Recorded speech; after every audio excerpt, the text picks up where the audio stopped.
Good afternoon students.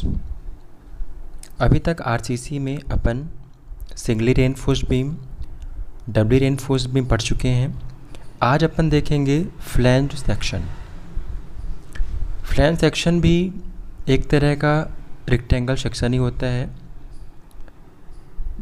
देखिए इसमें क्या लिखा हुआ है।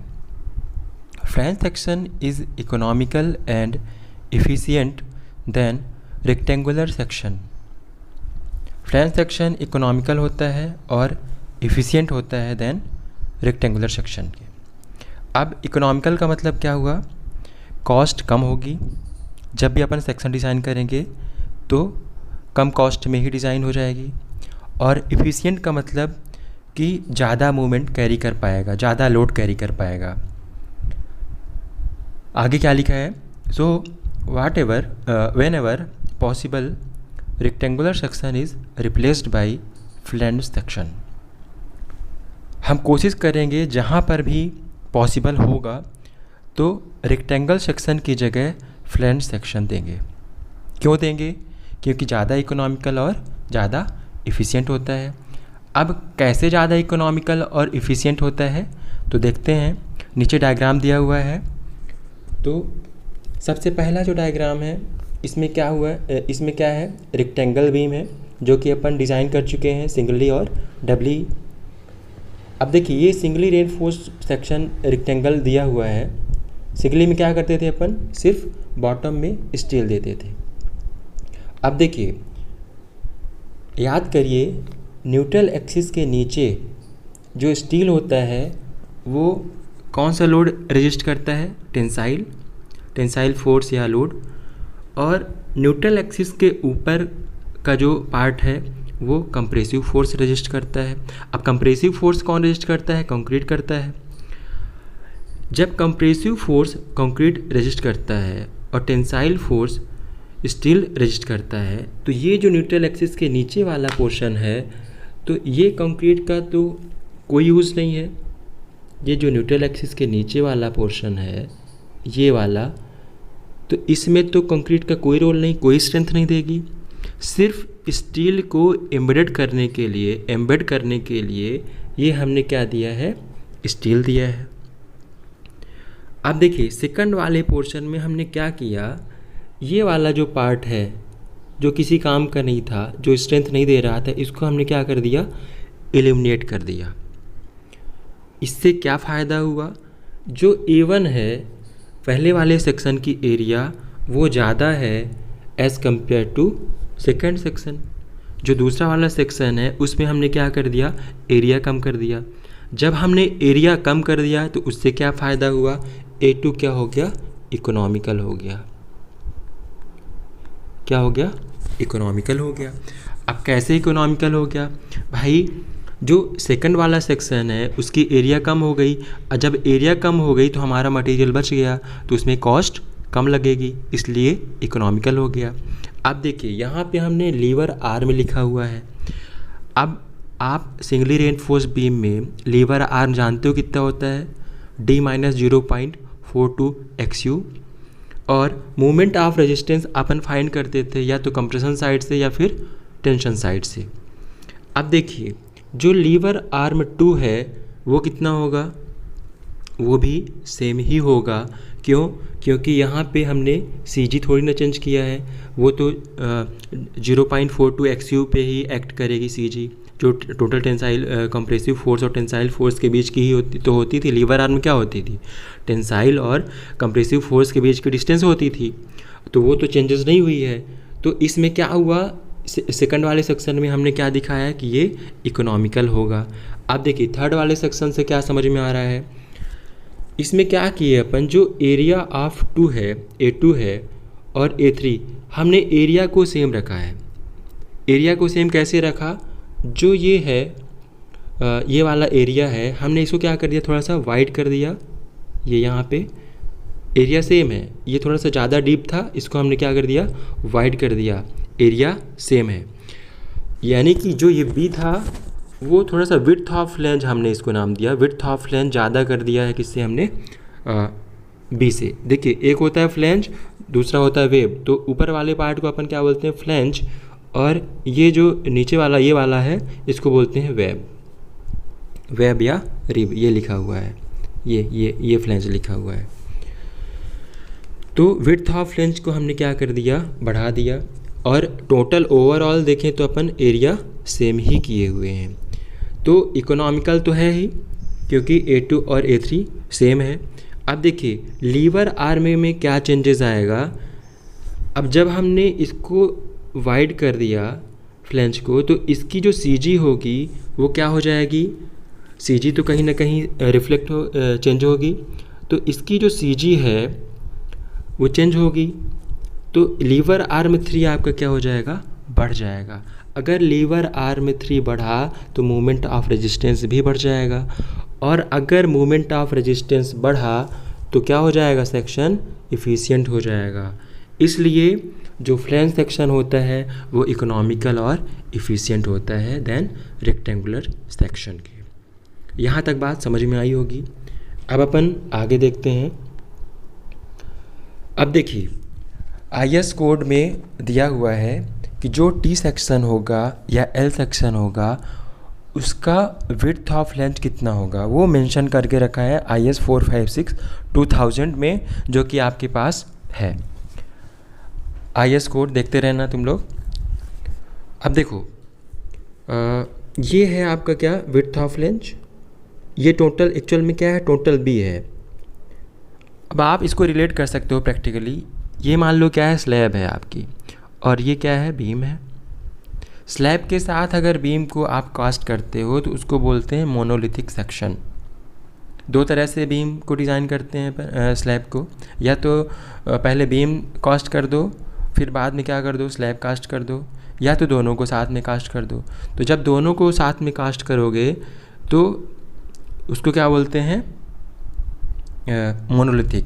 और अगर अपन अलग अलग कर रहे हैं तो उसको बोल देंगे आइसोलेटेड फ्लेंज सेक्शन। तो यहाँ पे क्या है, आइसोलेटेड फ्लेंज सेक्शन है। अब देखो यहाँ पे जो B है ये टोटल B है, इसमें हमने क्या किया है, ये विड्थ ऑफ फ्लेंज लिया है, ये आधा आधा यहाँ पे दोनों साइड, और ये क्या है, डेप्थ ऑफ फ्लेंज है। और ये स्मॉल d आपको पता है कि जो नीचे बॉटम वाला स्टील रॉड है उसके सेंटर से जब अपन लेते हैं डिस्टेंस टॉप तक, टॉप फाइबर की, उसको बोलते हैं स्मॉल d, और स्मॉल d को क्या बोलते थे, इफेक्टिव डेप्थ। अब देखिए ये आपका क्या है, वेब है। अब IS कोड में डायरेक्ट दिया हुआ है कि जो ये विड्थ ऑफ फ्लेंज होगा वो कितना होगा, तो कितना होगा, L0 upon B + 4 plus width of flange, या फिर B, ये B total B width of, ये वाला विड्थ ऑफ फ्लेंज। इन दोनों में से जो भी मिनिमम होगा वो अपन क्या ले लेंगे, विड्थ ऑफ फ्लेंज ले लेंगे। अब देखो L0 क्या होता है, ये दिया हुआ है L0, distance between point of zero movement, यानी कि जहाँ पे बेंडिंग मूवमेंट जीरो होगा और दूसरे छोर तक का बेंडिंग मूवमेंट की डिस्टेंस को अपन क्या ले लेंगे, L0। इसको अपन पॉइंट ऑफ कॉन्ट्राफ्लेक्सर भी बोलते हैं। नीचे और डिटेल में समझेंगे L0 को।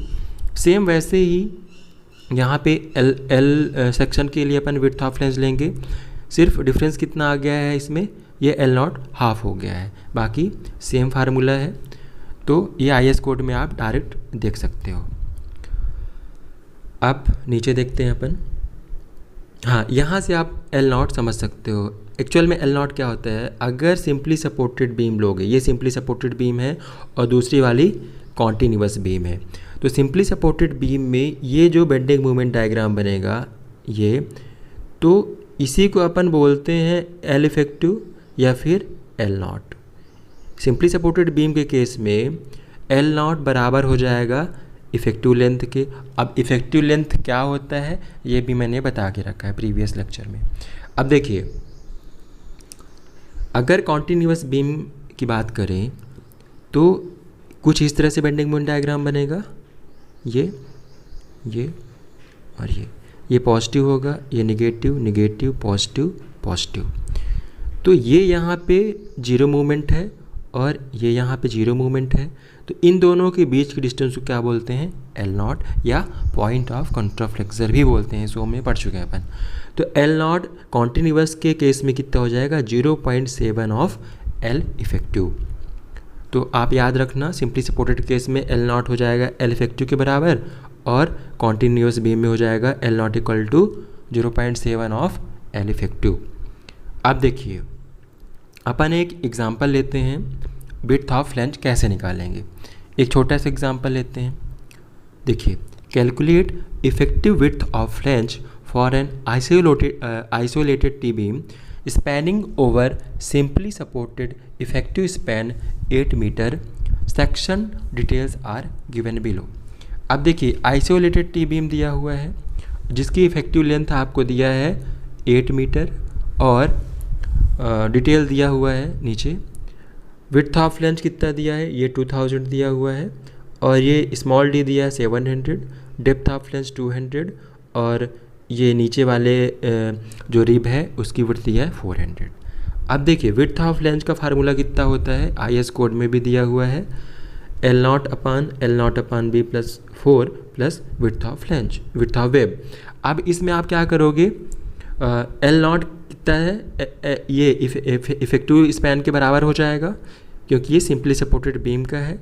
तो जो इफेक्टिव स्पैन दिया है वो 8 मीटर दिया है, इसको आप कन्वर्ट कर लोगे mm में, तो ये 8000, यानी कि सारी वैल्यूज़ आप पुट कर दोगे तो यहाँ से कितना आ जाएगा 1400 mm। अब देखिए, जो B है वो 2000 है, और अपन ने क्या बोला है, जो भी मिनिमम होगा उसको क्या ले लेंगे अपन, विड्थ ऑफ फ्लैंज। तो यहाँ से आप विड्थ ऑफ फ्लैंज निकाल लोगे। अब देखिए, अगर अपन एनालिसिस करें फ्लैंज सेक्शन की, इसमें 3 केसेस आएंगे। पहला केस, जब जो विड्थ है, ये देखिए यहाँ पे, पहले आपको थोड़ा सा मैं रिवाइज करा दूँ। बैलेंस सेक्शन इस टाइप का होता था, ये सेम जो rectangle section singly reinforce beam के लिए अपन डिज़ाइन करते थे, सेम ही है। अब देखिए, सेम क्यों है, क्योंकि इसमें जो न्यूट्रल एक्सिस है वो कहाँ लाई कर रही है, वेब में। ये आपका क्या है, फ्लैंज है, और ये वेब पोर्शन है।